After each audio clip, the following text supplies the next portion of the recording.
Would you go out with someone who wasn't a girl? Would you kiss someone who wasn't a girl? Would you kiss me?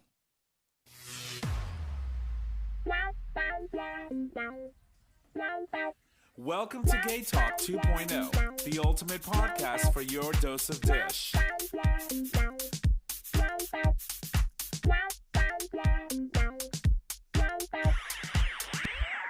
The answer to that question is no. Good evening, ladies and gents, and welcome back to another episode of GayTalk 2.0, an LGBT podcast streaming live on Digital Stream Radio, where you can access that live stream every Monday at 6 p.m. Eastern Standard Time, and you can do so by visiting digitalstreamradio.com. My name is Tom, and as always, I'm in studio with my friends, starting with the first one. Hey, y'all, Nick or Trish. And J-Bear, a.k.a. your boyfriend's boyfriend. And welcome you all to the dish. By the way, Elsie said something about boyfriends on our group chat. What was it that she said? I thought it was hilarious. Let me find Today? out. Yeah. Yeah, she did. Yeah, she posted something, and I can't remember what it was. I don't pay attention. Clearly. Did you find it yet? Well, Jay got a new bed from IKEA. Well, that's true. Yeah, that bed comes with accessories. What was it that she said? I'm looking for the message. Nope. No. Was it today? I don't think it was today. Yeah, I No. don't know. You said something. No. Maybe it wasn't. But anyway, she mentioned something talking about, you know, your boyfriend's boyfriend and something. But either way, I have to have a conversation with that boyfriend of yours. Boyfriend? Yeah. That would be your boyfriend. Oh, so that your boyfriend's boyfriend, right? No wonder that bitch be disappearing.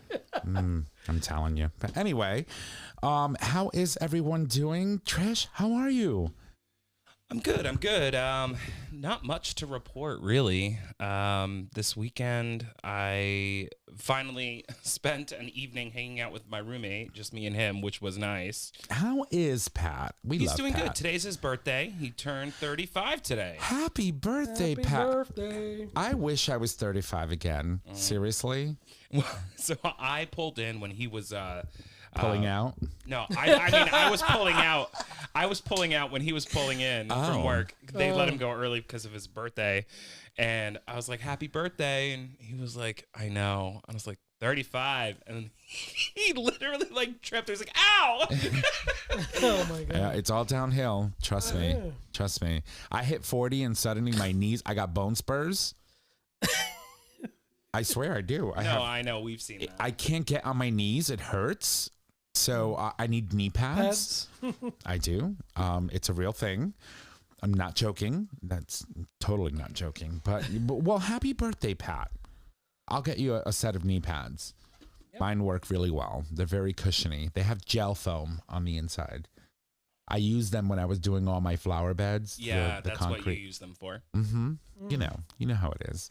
Well, Flower beds. Flower beds. Yeah, I know. I was pollinating. You were making that rosebud. She is nasty. No, but other than that, really, there's not much going on. I'm just, going through the motions. It's been a very interesting 3 weeks. So, for me, I went back to the office. It's been very stressful for me being around humans. It's a thing. And, I think that it is manifesting in some way physically for me because, going through some physical issues, I've lost a lot of weight and I have a doctor's appointment tomorrow. So hopefully we'll figure all that out because, as I said before, it wasn't intentional. It just happened. Yeah. But I can see my penis. I mean, that's a plus. Yeah, they all know from last week. I know. And then, it's finally, we're starting to get some good weather. It's been very chilly lately. And so I have plans this week to, take care of my property and go out and mow the lawn and do all those things that homeowners do. Mm-hmm. And just chill out. Mm-hmm. Chill out, really. Yeah. Yeah. How are you, Jay? Good. You good? I had a near miss today. No, not near Yes, miss. she had a near I miss. shouldn't say Yeah, that. no, we're not going to talk about that. But I do want to say happy Mother's Day to all of moms out there that are listening. That, you know. Oh, I never texted Mama Kim for I Mother's did. Day. I did because I knew you guys weren't gonna remember. Oh, she's Thank you, nasty. Jay. But thank you, No, but Jay. I did. But Mama Kim, happy Mother's Day. Thank you for being such an amazing, you know, adoptive mother to all of us. Yes. You're great and fantastic, and we love you. Truly, honestly, deeply, we do love you for your devotion to us as humans, as individuals, and also to the show, and to your children, and all of that good stuff, and to all the mothers out there. It was a very breezy day yesterday. It was a little chilly. Yeah. My mother ended up getting psycho on me yesterday. Do we want to talk about that? I mean, Let's go ahead. live your life. So mom was like, I was like, Mom, what do you want to do for Mother's Day? I don't want to do anything. I don't want gifts. I don't want nothing. All I want is money. I'm like, okay, fine. I can do that. That's easy, right? You just hand her a couple $100 bills and she's going to be great. And, but she went to New York with her sister. Unfortunately, my uncle passed away last year in July, and my uncle was one of the triplets, and it was their birthday yesterday. Oh. Saturday was their birthday. And so you have the two remaining siblings that used to make up the triplets. And so my mom went to New York to spend time with her sister. She's one of the triplets. To, you know, just to sort of kind of be with her and celebrate birthday, but also just be there as a support because, you know, she's been going through it. And so I thought she wasn't coming home. And so I got up at 4:30 in the morning and started doing some chores around the house and blah, blah, blah. And then by 1, I was tired. So I took a nap. And all of a sudden my phone is blowing up and my mother's like texting me, why aren't you answering me? And blah, blah, blah. Wait, and did you wake up and actually just ignore it? no, I was passed the fuck out on my couch with my babies. Okay. And then my brother starts texting and calling me. And then my other brother starts texting and calling me. And then my stepfather starts texting and calling me. And suddenly they all show up at my door and wake me up. And then I open the door and I'm like, I just looked at my phone. What the hell is going on? Did somebody die? No, we thought something happened to you. And I'm like, Ma, really? Really? Like, we've come to this. You're coming to my house to do like a check? A welfare check. A wellness check. A wellness check. You lucky she came and then called the popo. Oh, listen, I wouldn't put it past her. She had half the galaxy calling me. And then, so I said to her, I said, Ma, listen, I showed her my medical ID on the phone. You know, I was like, What does your mom think you're like ignoring her? So Like- she has everybody else call you? Like, yeah, so she shows up with my brother and my stepfather and everyone. Typical Puerto Rican mom thing. Oh, 'cause my mom God. does that crap all the time. If my mom calls any of my siblings, but your mom's also, isn't she like, a bit of the dementia kind of yeah, so she might kicks in. forget. Yeah. Like, she has reasons. Yeah, no, but she'll call and she'll call and she'll call, even if it's the wrong number she's dialing. And then she'll call me and she's like, your brother's not calling me. There's something wrong. You need to come pick me up and we got to go to New York. And I'm like, no. No. Yeah, no. So, but yeah, I know exactly where you're coming Oh from. my God. And it was so extra. So yesterday I said, Ma, you're on my medical ID. Like, you're the first contact person. If I get into an accident and I can't speak, I can't function, and they go into my medical ID, you're going to be the first person to know that something's wrong. So don't do that to me. Don't, you know, just leave a message. And when I can, I'll return, you know, your message. Yeah. It was literally 3 hours. I slept for 3 hours on my couch. Do you remember that time when my phone broke? Oh my God. My phone broke, and so I have my dad, my mom, my brother, and Pat as emergency ice contacts on my phone. And my phone broke and it got stuck in the SOS mode. And it was calling my brother, my dad, and sending them my location, but I couldn't unlock my phone to like turn it off. And so my brother called the cops thinking that there was something wrong. So the cops showed up in my house. I'm like yelling at the cops in my underwear, like late for work. I had to go to the Apple store and get it fixed. Like, it was a fucking hot mess. Meanwhile, Pat's like, are you okay? That's it. Like, See? and everybody's like calling the cops, freaking out, like, are you okay? I'm like, I literally, like, That chill status is that Pat chill is what I need my mother to be. Because it was very extra, and I was just like, oh my God, like she probably would have sent like the freaking National Guard to my house if I didn't answer one more text. Well, so it was sending all these fucking messages and like status updates and location updates, and I'm driving to the Apple store to get my phone fixed, and my family's like, "Oh fuck, he's been abducted." Like, Lord have mercy. No, so you have an Apple Watch and you have an Apple Watch. Do you know that if you fell and your Apple Watch detected that you fell, your emergency contacts get a notification? Oh God, that's why I don't wear it when I go out. It's pretty crazy. They kind of, I think they did that for people that do outdoorsy stuff. Mm-hmm. Yeah. So I guess that whole incident with people that have fallen and gotten injured and Help, I'm falling, I can't get up. and they're unconscious for hours. So they implemented that as part of the Apple Watch Smart. services.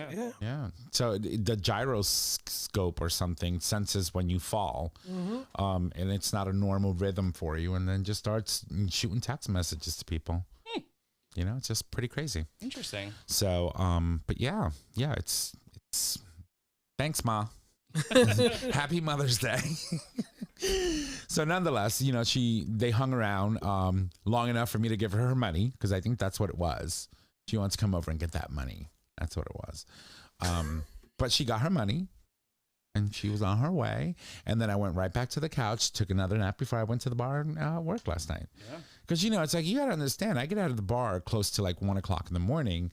I don't get to bed till 2. I got to wake up at 5 and be in the office at 7. So I got to get my sleep in somewhere. When you can, yeah. Right. So, I mean, I was supposed to go to my brother's yesterday for Mother's Day to see my niece and all that stuff. How is Demigod? She's great. She's beautiful. Getting big? Yeah. She walking yet? No. Right. She's I know. But so I was supposed to go. I was trying to get coverage at the bar so that I could go up and not worry about it. I couldn't get coverage, and then I'm literally sitting there getting ready, and I was like, I can't. Right. I need my nap. We're old. We're old. It's bad, we're getting there. We're getting these queens, and they have and to. You saw my hair last night. She was going through it. She looked like Wolverine. I walked in. I was like, "Where's her claws?" Yeah. Well, having a rough night. No, I was supposed to get a haircut like a week ago. I think it was more like 2. And then that didn't happen. Right. And then I was supposed to get it before the bar last night. That didn't happen. So I got it today. Right. Oh, she was looking a little disheveled last night. But I'm glad falling down. Did you? No, my hair just kept. I was gonna be like, I didn't see you fall down. No. Yeah, no. Did not fall down. It was actually a nice time at the bar last night. Maybe we'll talk a little bit about this. So, at some point throughout the night, we had a young kid who obviously is on the spectrum, either with Downs or some sort of. Yeah, I think he had Downs. Yeah, so he was on the spectrum, and super amazing, cute, young individual who was walking around the bar. Well, when he first came in, I believe he came in with someone who would probably be his caretaker. Yeah. Someone who brings him to places. And so obviously he's got to be of age if he's at a bar. So, he can drink just like any other adult. He was having his glass of wine. He was running around, being super cute. And I was living for all of his attitude. It was just amazing and positive. And then he would walk up to people and he was standing up straight, and then he would cock his hip and be like, "Are you my boyfriend?" And I'm like, "No, I'm not your boyfriend." He was like, "Oh, okay." And then he would go over and do it again and stand up straight and then cock the hip again and be like, "Are you my boyfriend?" Yeah. It was the most amazing thing to see. And then I put him up on the mic and he was singing a Nicki Minaj song. Oh God, what's that song that Nicki Minaj and Jessie J and Ariana Grande I forget what the song is called. But anyway, the kid, he got up on the little box and stage and he had the crowd going, and it was such a super fun night. And I'm really happy that he genuinely enjoyed himself and no one was disrespectful. Everyone was having a good time. Everyone was applauding him. I just thought it was a really, really amazing night yesterday. Yeah, no, it was nice. I mean, he was so sweet, and he asked me if I was his boyfriend at one point, and I was like, no, I'm sorry, honey.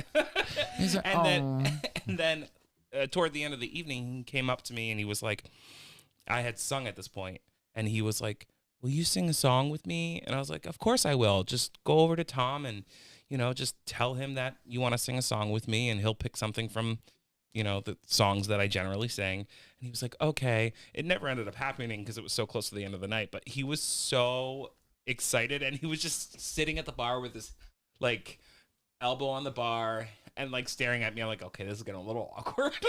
No, but I think more. We need to see more of these types of situations play out in our spaces, right? Because our spaces are supposed to be safe spaces for everyone, and I just think generally he really enjoyed himself in the crowd, and everyone enjoyed him, and overall it was just a beautiful night. Yeah, it was a beautiful night. Yeah, I remember, and I'm sure there's still at the New Haven Pride Center. There was a group of people that had different I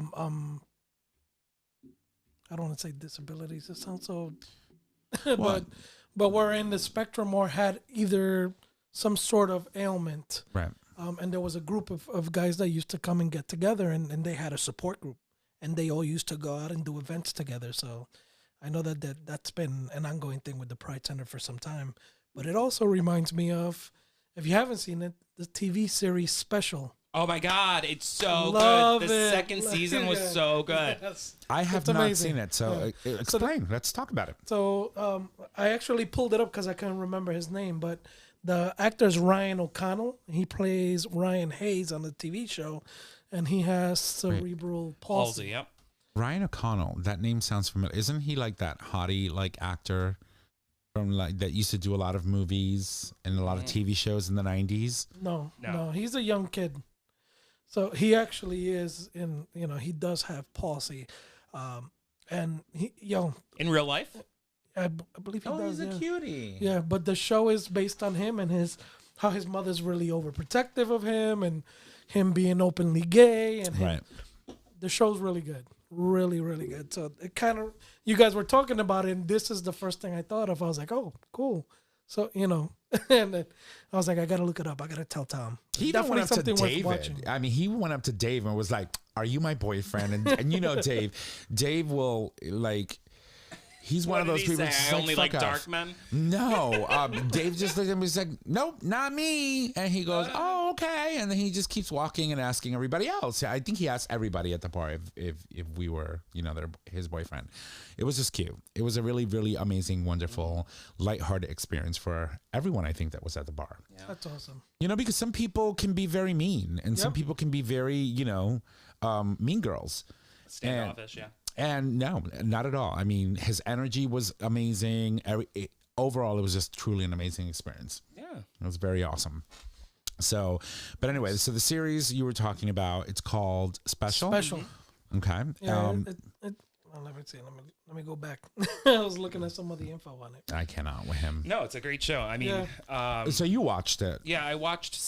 So Chris brought this up when the first season came out, and now post-COVID, the second season has just come out. Right. Mattoon? Mm-hmm. Okay. Yeah, but basically, this kid gets more play than I get. Yes. But there was this one episode that was kind of really intense, where he was.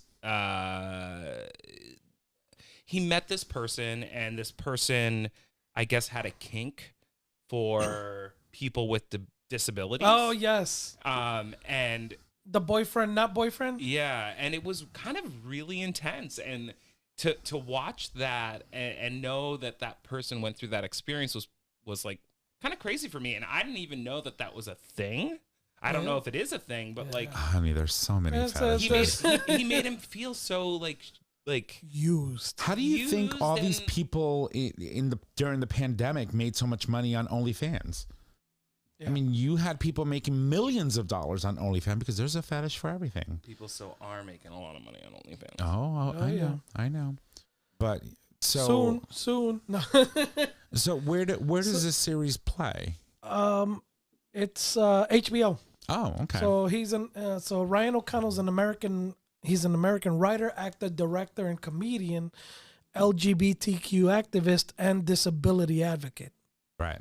So That's a good trifecta. All, and it all plays out in the show. I love the way they address the issues and technically, like the whole when he figured out that this guy has a boyfriend and he's only with him because he has a kink, and you could see like the heartbreak and how he felt used at that moment, and I was like, wow, it's really well made. It's really interesting because the notion that someone who has who lives on the spectrum can't function for whatever reason. Like, people have this perception that they can't function in society and that they can't, for example, hold a normal job or...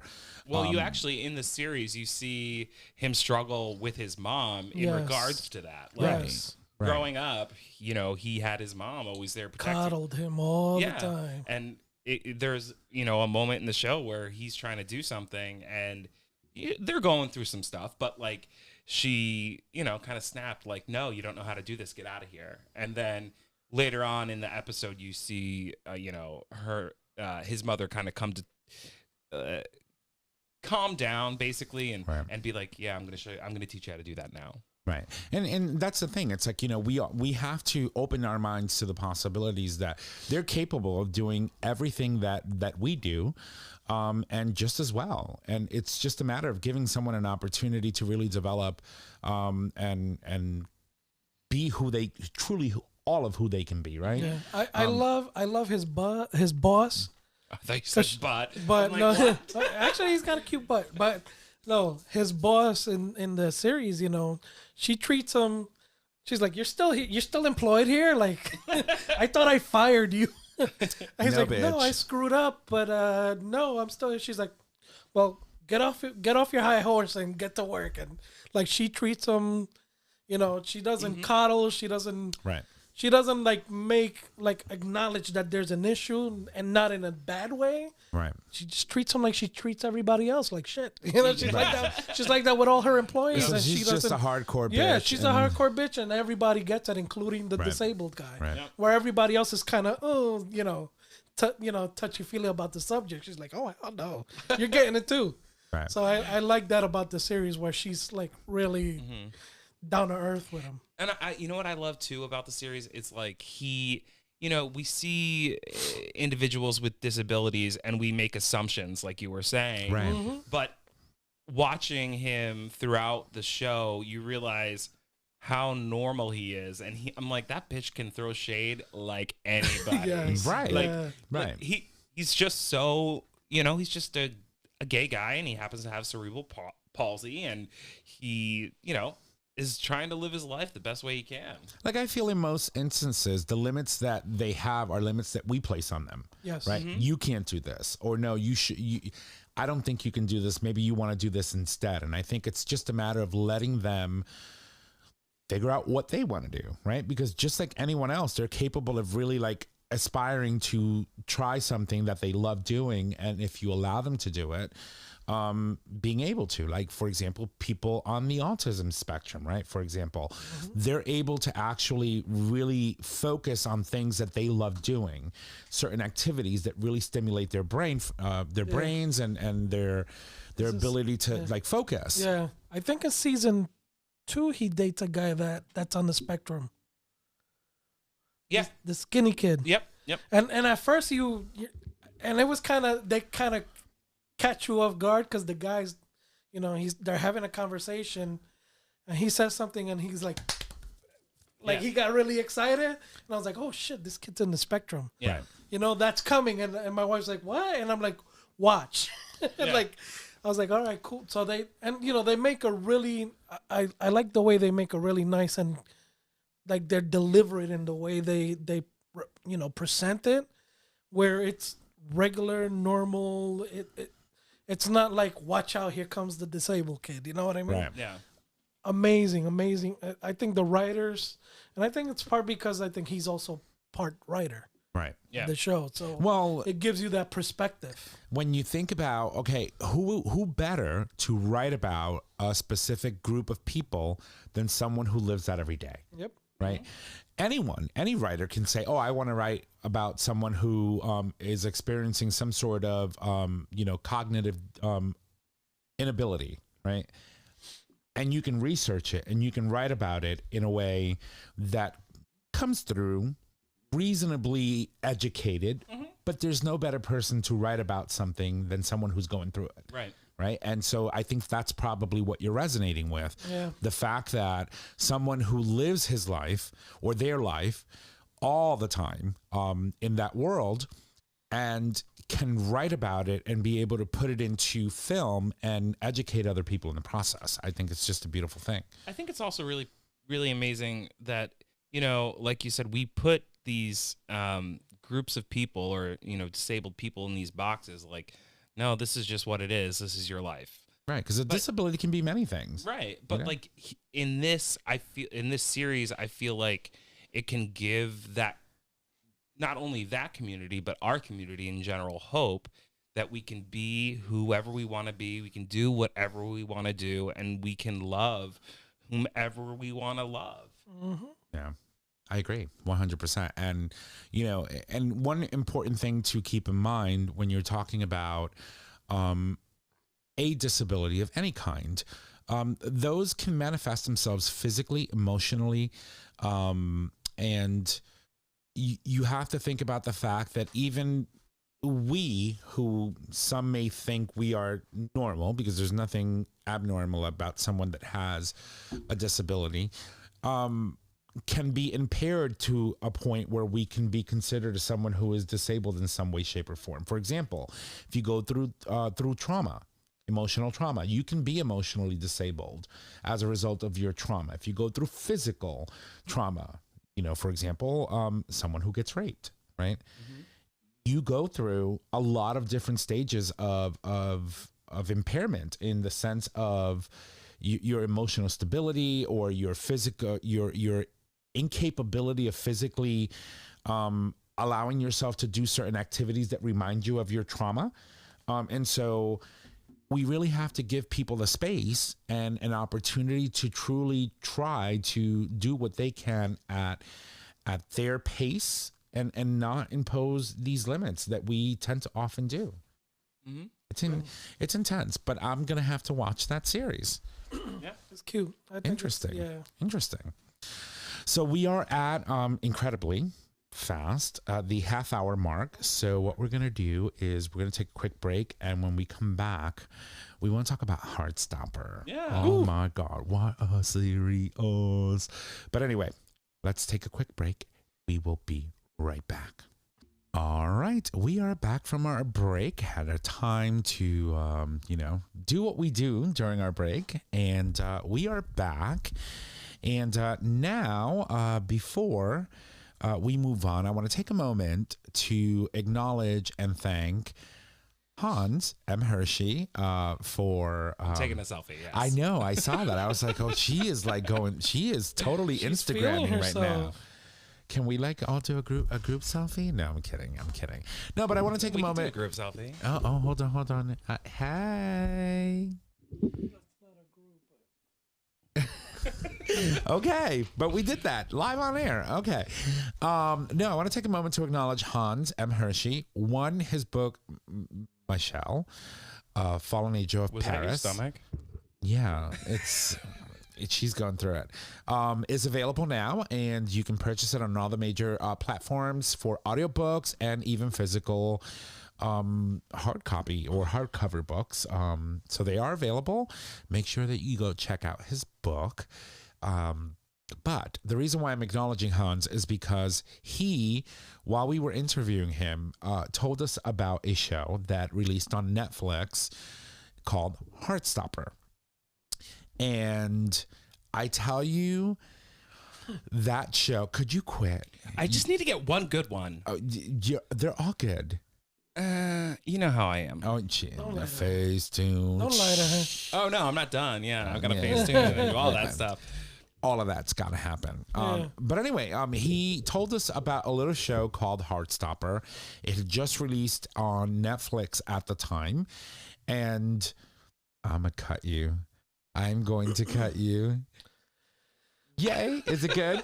No. And so we watched it, not collectively. We individually watched the show. She's on her second run. halfway through the season. I'm done. And you're done. I'm done. But where was this show back in the 80s when I was growing up? That's all I have to say. I don't know, man. It was truly one of the most like coming of age, teenage love stories ever written. I thought the show was amazing. I thought the messaging behind the show was amazing. I thought that the characters were well written. There was really amazing representation throughout the entire umbrella of the LGBTQ plus community, and the actors. You know, when you think about Kit Connor and Joe Locke, did an amazing job at spearheading and really like leading the show to the success that it has seen to date. It is one of the most amazing shows. It is just amazing. And I tell you that when I watched it, so I always see shows about teen dramas in school and blah, blah, blah. And I always think to myself, all right, like, well, I'm a 43-year-old man. Like, really, am I going to relate to this? I totally related to the show because it was just written in a way that was amazing. And one of the other actresses, and I can't remember her name, but she plays Queen Elizabeth in The Crown, the older version of Queen Elizabeth. And she was such the amazing supporting mother. And I tell you that when I say this series pulls at your strings and pulls at your heart and pulls at your emotions, it was done so in a way that it was just incredible. And I can't get enough of it. I want to watch the entire thing a second time. So I wanted to open it up and I wanted to talk about Heartstopper and what we think the impact is going to be for people who are watching it today, people who are growing up, teenagers, that can see themselves reflected in some way in this series. So I'm going to toss it over to you, Nick. How did you feel when you started watching this? Oh, God, I don't know. Well, you started watching before anyone else. You sure did. No, so after we had Hans on, I went home after the show and I started watching it. And then I ended up staying up until like 2:30 in the morning and I binged the whole thing. And you can do so because the episodes are like 35, 40 minutes long. Yeah. I mean, it's so sweet and there's so much. I don't know how to even start. Like when God, what's his name? He plays Charlie. Yeah, Nick Nelson. Well, Nick Nelson plays the boyfriend. Right, Charlie's Kit Connor plays Nick Nelson. Right.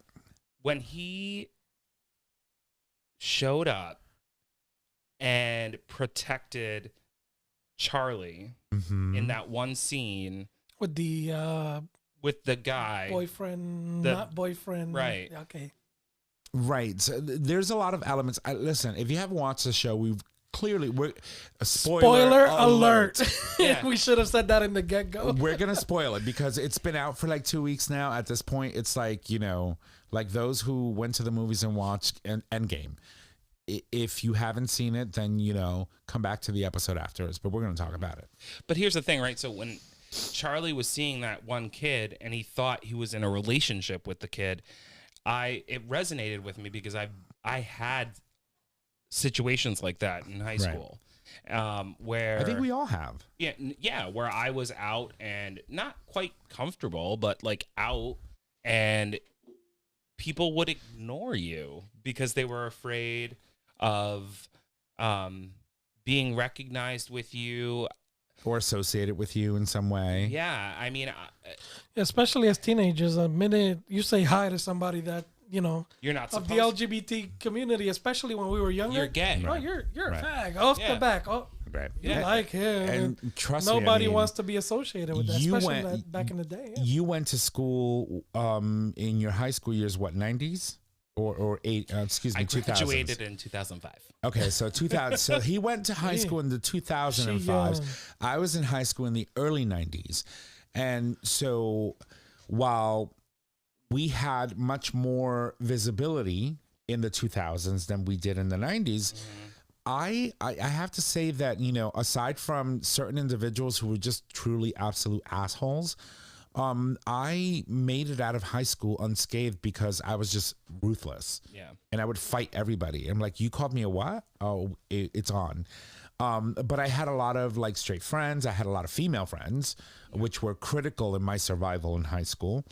But this series just really points out, you know, the obvious of what goes on. And, you know, it's funny though, looking back at high school, I don't necessarily, I don't look at any, there were a couple kids that were kind of assholes that I wasn't, you know, keen on or fond of, who would say things every once in a while. A lot of shit got talked behind my back, which I don't care to know. I think that's true for all of us. Yeah. But like at the same time, I think I struggled more with the administration of the school at the time. Right. Because they had no clue how to handle any of it. Well, and some of them were homophobic. Yeah. Right. And took that out on me.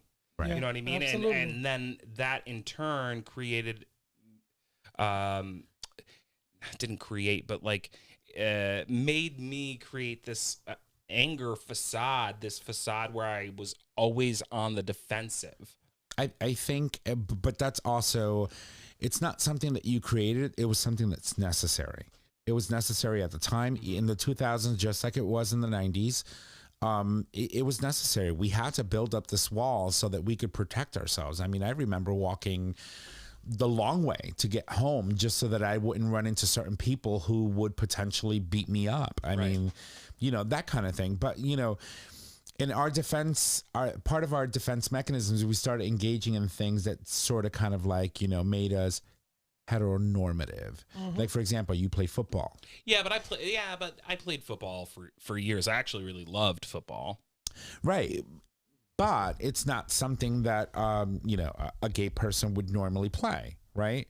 Or do. Like, it's not your typical thing for gay people in school to play sports, in a sense, unless you were in the closet, and you were, you know, going through all of that internal, how would I say, turmoil. But a lot of gay people avoided doing things that were...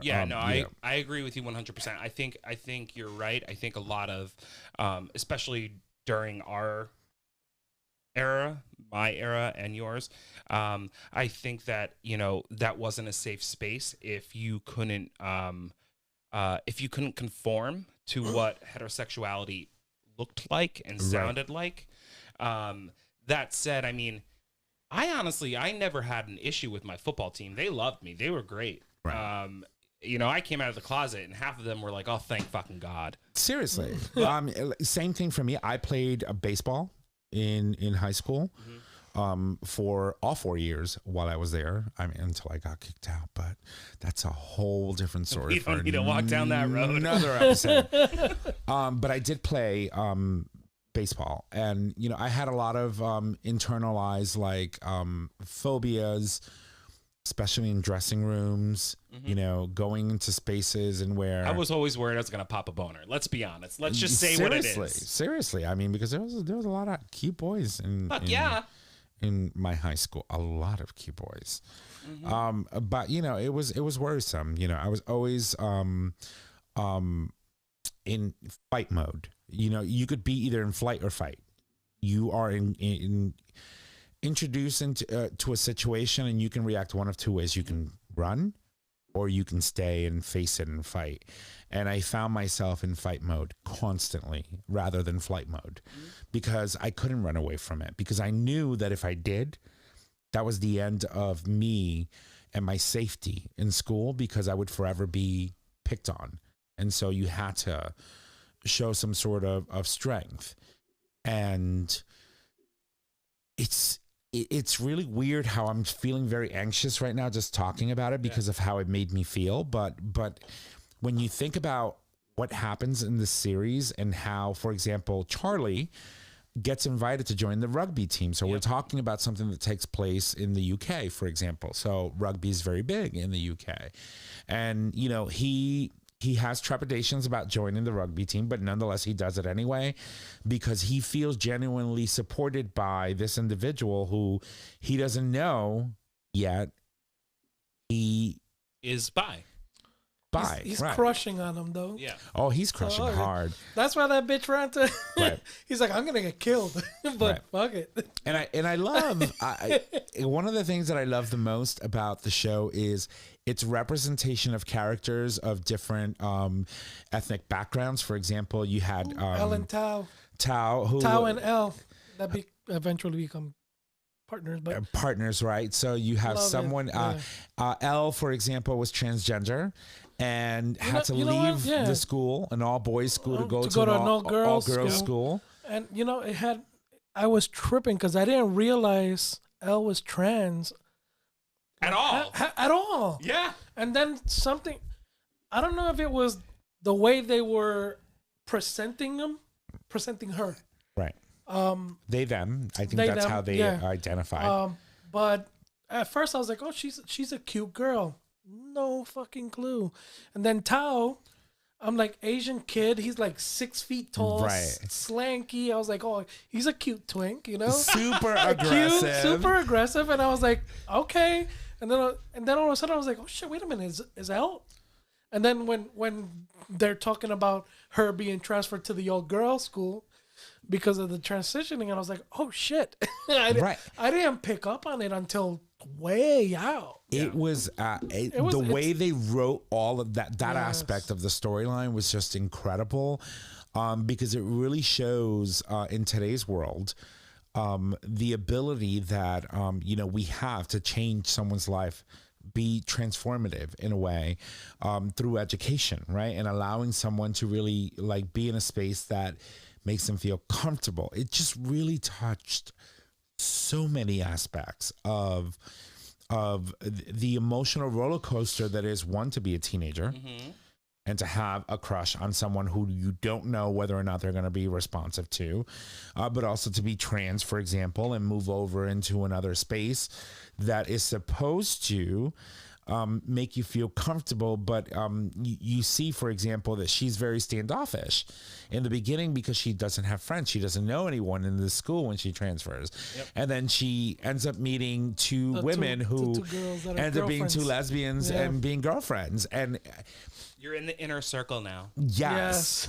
It was just amazing. But the storyline and the whole thing for me, with Charlie and his eventual boyfriend, there were 3 scenes that really rocked me emotionally. One when they were on the beach. Yes. And he says the word boyfriend, and Charlie looks at him, he's like, boyfriends? Like, I'm your boyfriend? And he's like, yes, boyfriends. And it was such an emotional, amazing, like, awesome scene that just really took me back. It was like he first felt validated. Yeah. Right.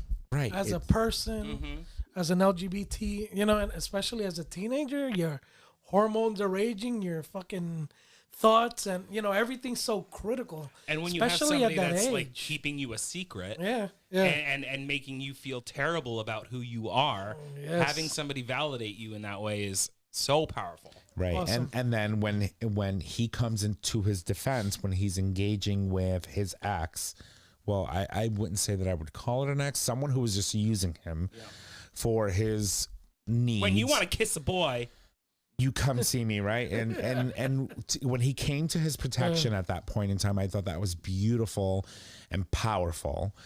And then, of course, when his boyfriend, I cannot believe I can't remember Kit Connor's character's name.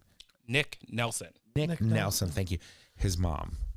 So again, she plays the queen on The Crown, and I can't remember her real name as an actress.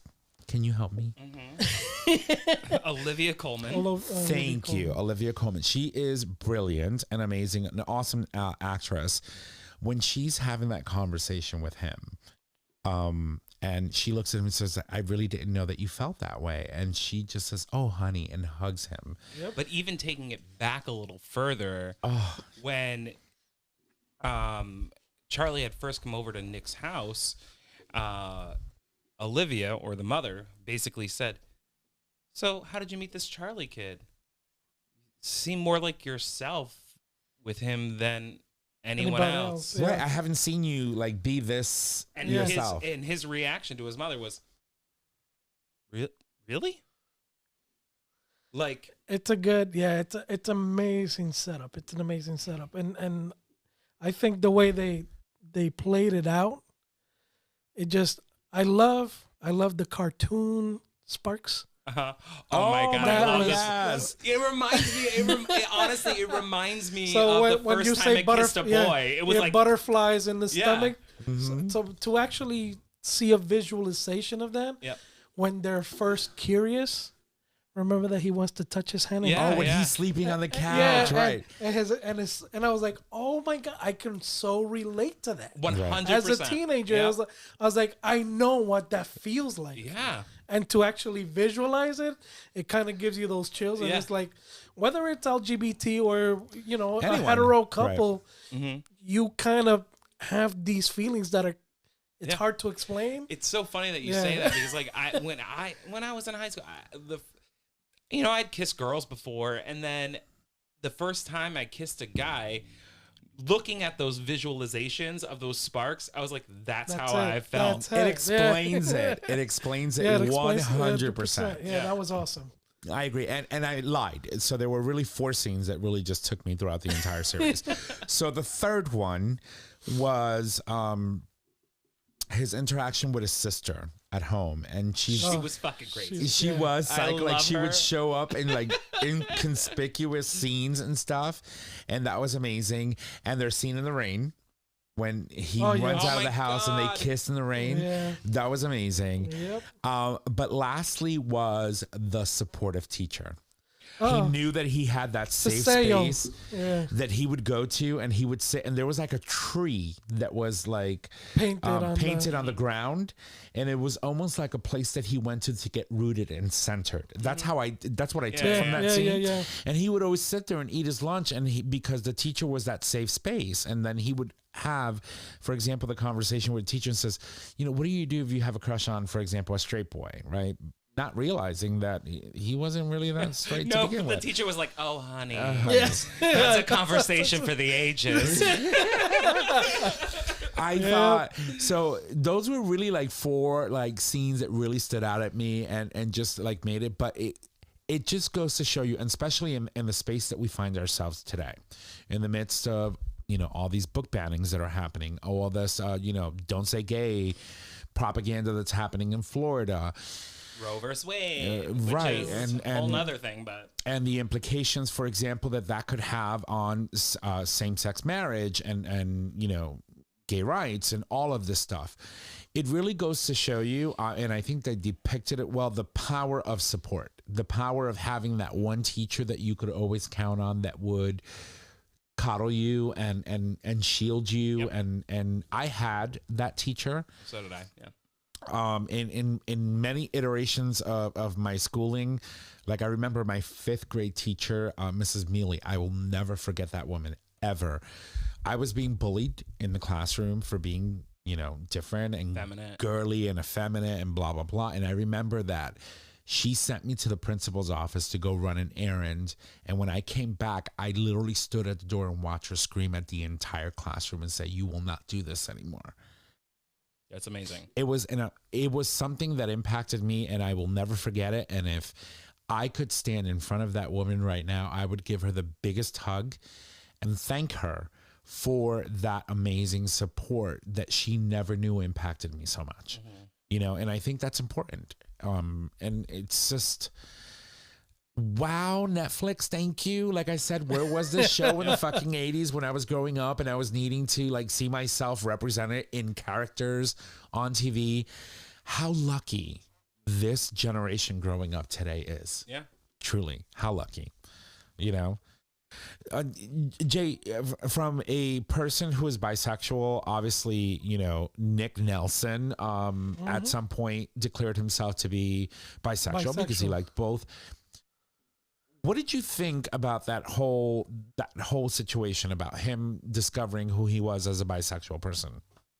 I think, I mean, I definitely, it resonated. You know, I mean, I've known since I was young. I was attracted to both, but you know, you just assume I'm just curious, or Right. you never really have a way to.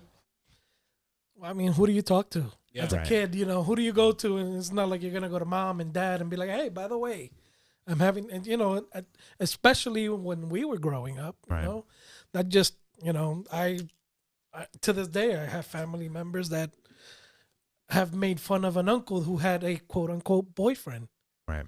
back in the day, even though he was married to one of my aunts. You know what I mean? So that it's always been like the butt of the joke for the. Right. So how do you go to a parent who you know has these views? Yeah. You know, so to me it resonated a lot because I could connect with him off the back. It's like, okay, yeah, you know, I had stuff happen, but I never acted on it. Yeah. You know, Right. I never followed through on it. I think it took me quite some time before I realized this is where I'm at. How did you feel when you saw him Googling, Right. like, how do I know How do I know? Yeah, I'm that's- gay? And like, we didn't have that opportunity. We didn't have that didn't have Google. resource. Yeah, I mean, I was like, yeah. how do I know I'm gay? It took me a long time, but then I realized how I knew I was gay. I Yeah. certainly didn't have Google. We no, didn't have we Google. didn't have Google, No. and I think that I had dial-up AOL. Come on. You had Jeeves. Chat Jeeves. Remember Jeeves? aim as Jeeves. You're right. But like watching him go through that, like what was that like watching him for you? Well, like, for me, it made a lot of sense now. yeah, I wish I had that available, Mm-hmm. you know, because again, growing up as a bisexual man, even though I knew I liked women, but I had this weird attraction to men at the time, and I'm like, why am I feeling this way? It wasn't like I could go to anyone and find info, or, you know, and here, take a pamphlet. and the gay community automatically assumes you're just gay, honey. You just haven't noticed it. Yep. Right. You know, and You're just confused. you're just confused, and I know a lot And that's of what gay, I thought when I was younger. a lot of gay men that, oh honey, I was married for 20 years. I was married for 30 years. Yeah. I just didn't know. So that even as an adult, I struggled with who the fuck I was. Right. I was at a loss till I was like 35. You know, so I was always, you know, I've been in a relationship with my wife since I was 15. So, and I've always dated women until I, you know, met someone and I had a relationship with them short term. And then I was like, yeah, it's gotta be right. You know, everybody's been telling me I'm gay. I am gay. And and then you start reassessing stuff, you know, Right. after some time of going through some unfortunate shit, because it just turns your life upside down, and your relatives and everyone else that's involved. But that's the important key right there. Yeah. What you just said, reassessing. Yeah, you have to reassess, take a step back, and you know, because I even went to a fucking therapist. You know what I'm saying? And Oh, we all. highly recommended therapist, and same shit from the therapist. Oh no, you're gay. No, You have no fucking clue. And that's no a shame. fucking clue. And yeah. that's a shame, because that's the important key factor there. Reassessing. No one can tell you how you get to be who you want to be. Exactly. Right. Yeah. And so in your journey, you may think, oh shit, I'm gay. But then find out, no, I'm bi. And there's nothing wrong with being bi. And no one gets to determine how you identify. Yeah, Right. And that's the important key. That's a huge key. That's a Don't huge key. let people pigeonhole Define you. and define you and put you in a box. Yeah. Because Yeah. there is no box. And I think, you know, honestly, too, going back a little bit to that moment in the show, the compassion that Nick or Kit or Nick Nelson showed just by not only researching how do I know that I'm gay, but then Right. taking the extra step and researching what Charlie's been through or what the community's been through and learning. And Right. you could see it in his eyes. They well up with tears at one point where he's just Yeah. like, holy shit. And their text messages. Yeah. Can we talk about like the subliminal messages that were being sent back and forth? And they were like, they each knew that they liked each other, but they couldn't bring themselves to tell each other. And so, Well, and all of Charlie's friends were saying, fear, he's straight, he's fear of straight. rejection, and then you don't want to fuck a friendship up because they had a great relationship as friends, but they were doing shit like couples. right. And they didn't realize they were doing shit like couples. Oh, the snowflake scene. Exactly. Oh my God, that was beautiful. Spoiler alert! Spoiler Yeah, alert! No, but no. then, that whole shit, and I'm like, okay, and sometimes you're like, shit, I did that with friends. Right.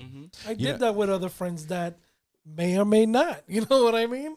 Or maybe it was just me, but you never acted upon it because you, again, same thing that the show, there's that everybody's telling you this, everybody's telling you that. Right. So you never really follow through on it. And let me tell you, there was a lot of triggers for me in this show, a lot of triggers. But I will tell you, it is one of the few shows that have really, truly made me feel blissful and completely loving the way they told the storyline.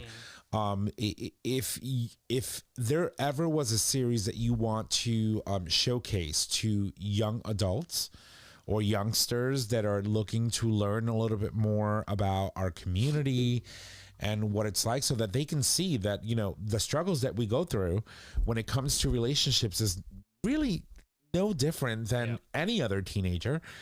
It's just that, you have to focus on the fact that you have a couple of added layers to that whole, going through the motions and what do they call that? Puberty?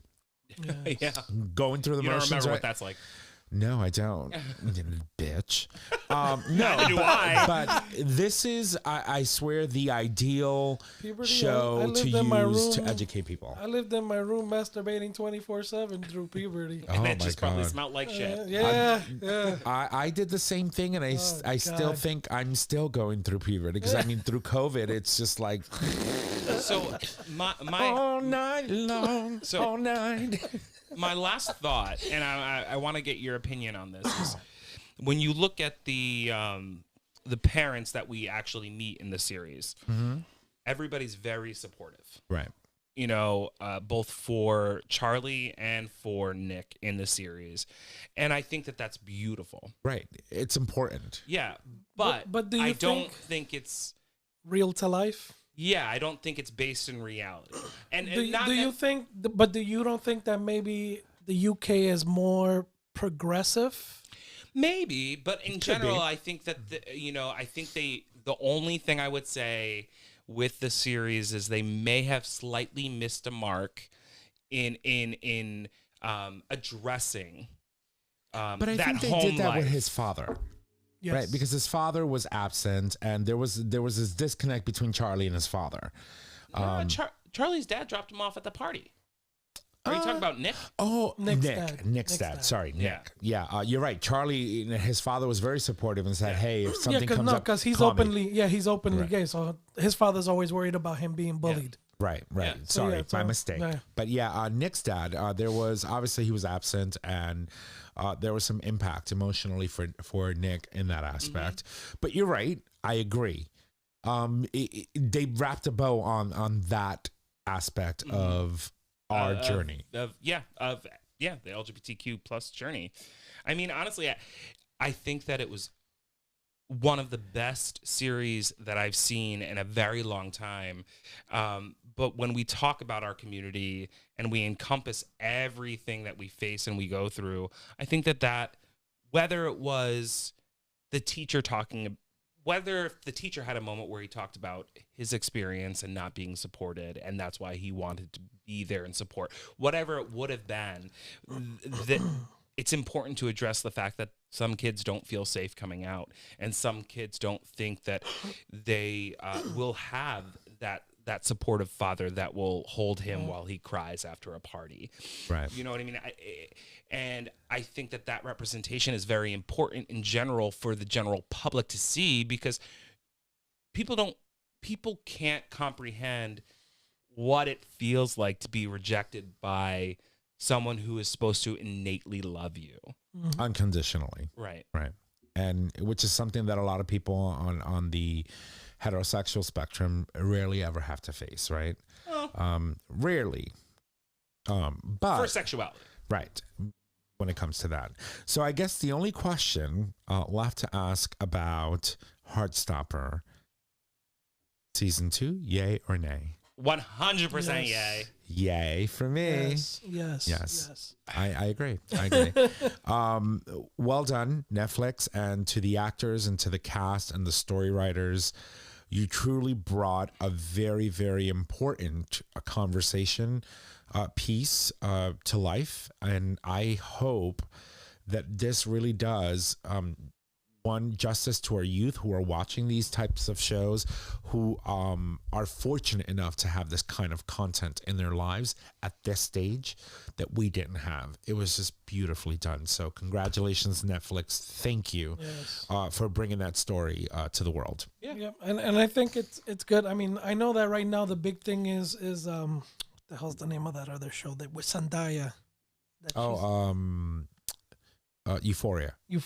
Oh. Which is also based on high school, but that shit. It's fucking crazy. Right. Yeah, like Well, that show's I a little bit would darker, probably let right? my I mean, I would probably let my granddaughter watch this over That. Euphoria. that Euphoria. Euphoria's that shit has a lot of triggers. Mm-hmm. Lot of triggers. Episode 1 and I was like, ooh, fuck, I don't think I'd Yeah, I wanna haven't watch even this with a started few that one people. yet. Yeah, neither have I. It's hard. It's tough. I mean, it addresses real issues, but it's drug use and sexual abuse and sexuality. And one of the kids meets up with a man in a hotel randomly, and he's going through the change, you know. So it's all this shit, and you're like these. It's true to life because I know people growing up that did that shit. You know what I mean? So for me, it was like, ooh, it gave me those triggers as well. Right. But I was like, I would definitely not want to have any of my grandkids watch this. I wouldn't feel comfortable having them watch it. It's very raw. Very raw. It's definitely more adult. This, I think it has a lightheartedness to it. And as far as watching it, especially if the kid is questioning or unsure, this is somewhat of a guide that can help you probably sit down and watch with them. Right. And And if they walk have through those emotions. walk through those emotions. Let's break down, okay, what happened here? Yeah. This is what happened in the scene. He's feeling this way because XYZ. Yep. This is what society says. This is what society has done in history. And this is why you, if you decide one day that this is who you are, may experience this. And this is how you can handle that, and talk to me. Be like that dad, Charlie's dad, who was just amazing. And, all I want to say is Netflix, thank you for making me feel all the feels with this. It was good. It was truly good. Yep. Yeah. That's amazing. So, if you haven't caught it, and I'm sorry if we spoiled it for you, but we did, say we wanted to talk about I this. think we did an in-depth overview. Yes, we did. Go to Netflix, watch it. Really, you can get through, like, maybe in 3.5 hours, you can get through the entire series. Yay for season 2. Please bring season 2. I want to see these two actors together again on screen. And thank you.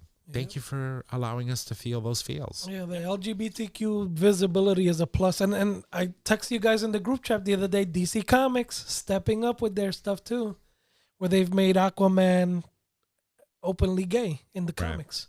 So I was watching it the other day. There was another inference to Marvel is supposed to be releasing some stuff, but they made who was it? I can't. Marvel has a few actors, Right. But to make someone like Loki. That's right. Yes. Right. Tom Hiddleston. Hiddleston. Yeah. Hiddlestone. Sorry, but Is it a stone or Sten? Stone, I believe. I think it's T-O-N. Hiddleston. I don't know. We're butchering that. Potato. Yeah, but I thought it was, it's really good, especially now with the comics and kids that are watching, and there's a lot of representation. I mean, I think it's just more of the norm within these companies that are supportive and showing the support. But And to now make a more main, than ever right and to make a main character such as Aquaman, it wasn't one of those off to the side sidekicks, or you know what I mean. It wasn't Robin, and we all know Robin was gay. Right.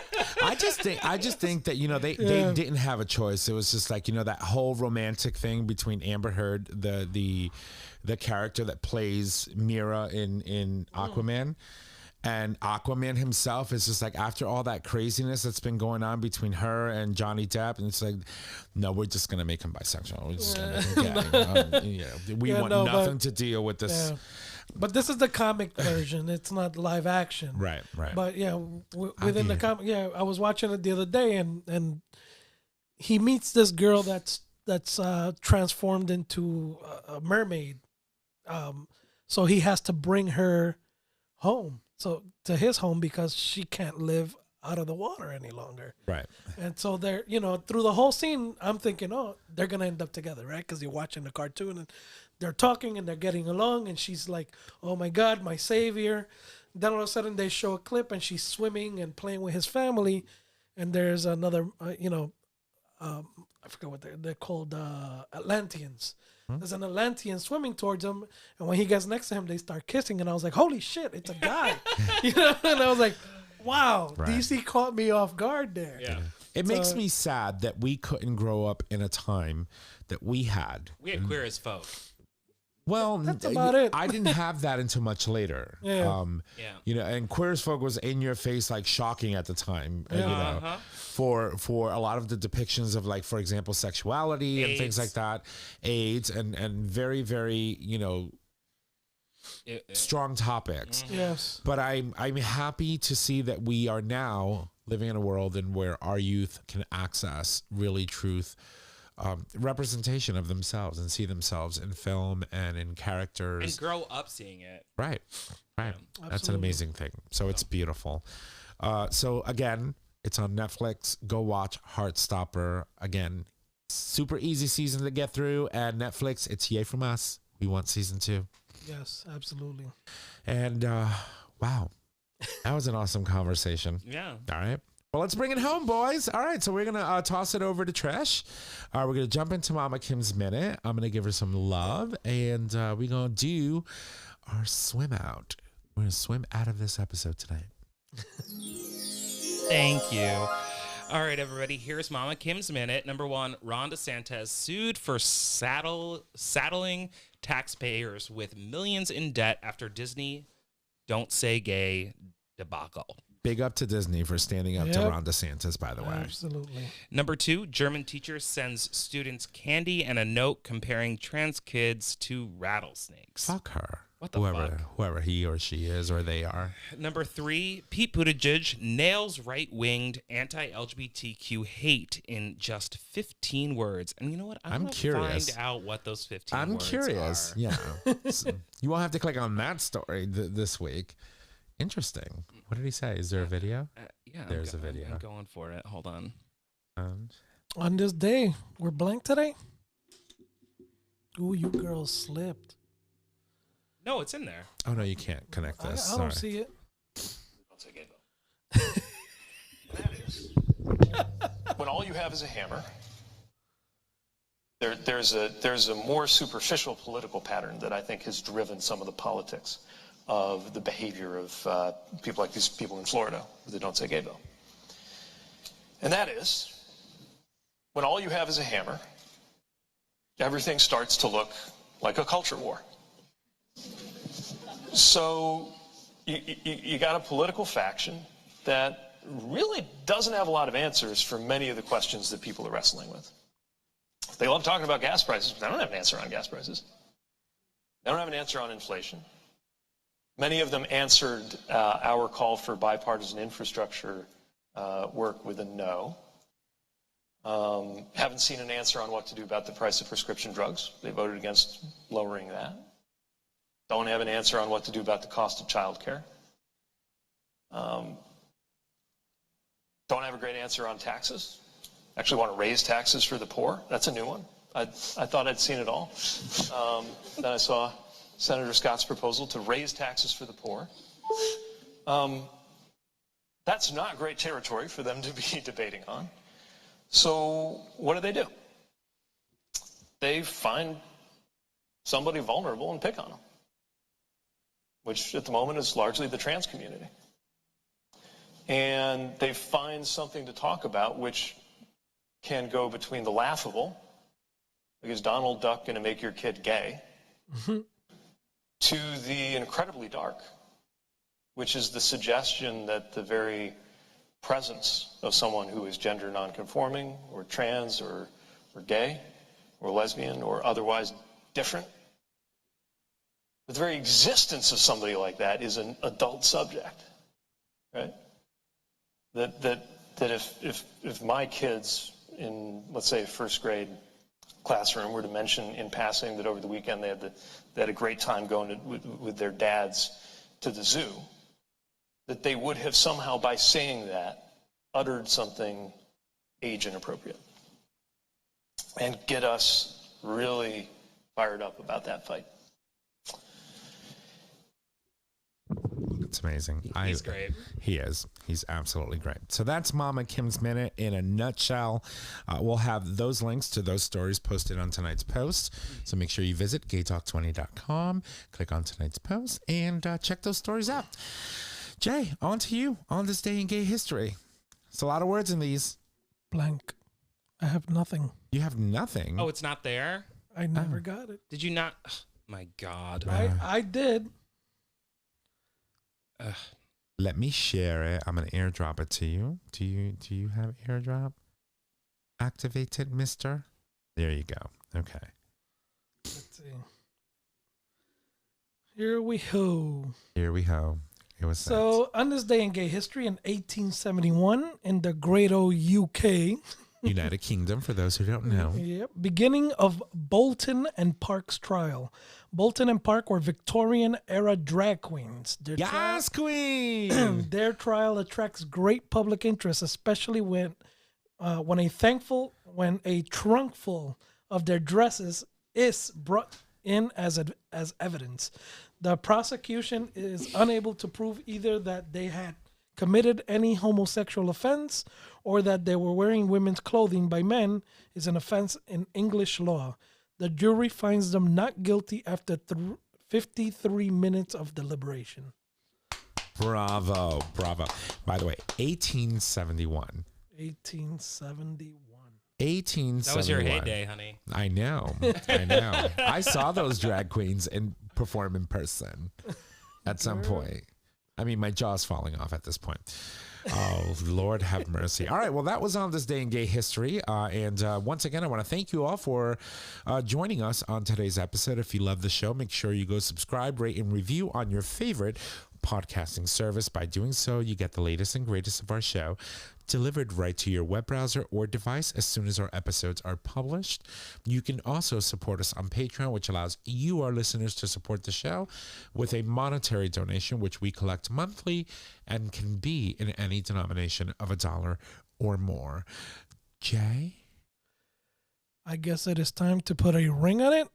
No, not yet. Not yet. Next week we are welcoming back Chris Mattoon to sit in his lawn chair. Did you change that? Yes. Oh, I love it. We think. I didn't change it. We think. We'll see. Who wrote that? I wrote it. Right. Well, according to Chris, according to Chris, and no, Will Smith won't be in studio to smack him around. He is coming back next week. So we shall see. Yabol. Oh my God, I should totally take out the sign, but it's behind the flag. I don't want to take for it. All right. Well, now here's Nick with a weekly reminder for all of you bottoms out there who are looking to keep your buttholes on point. Yes, we are talking about the Future Method. I am going to give her some love, and here we go.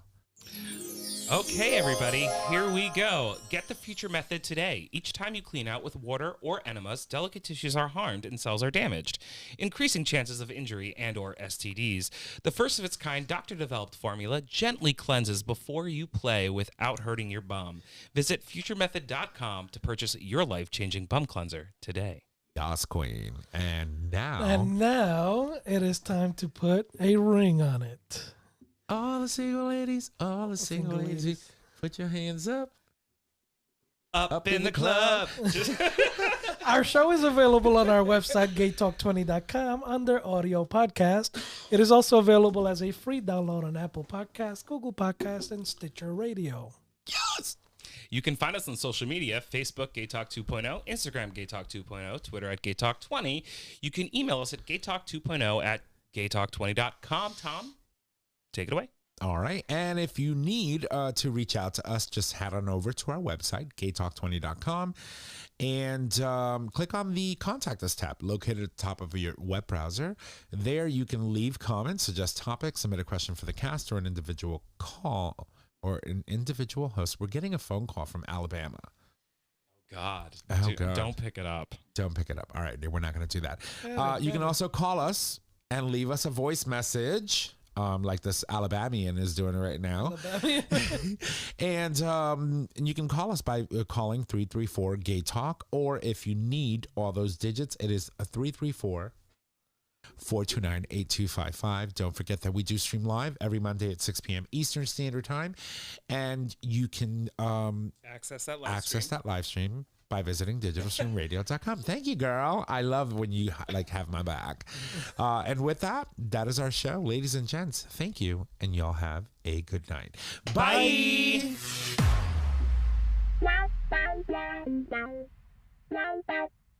Thank you for listening to this episode of Gay Talk 2.0. Tune in next time for more dish.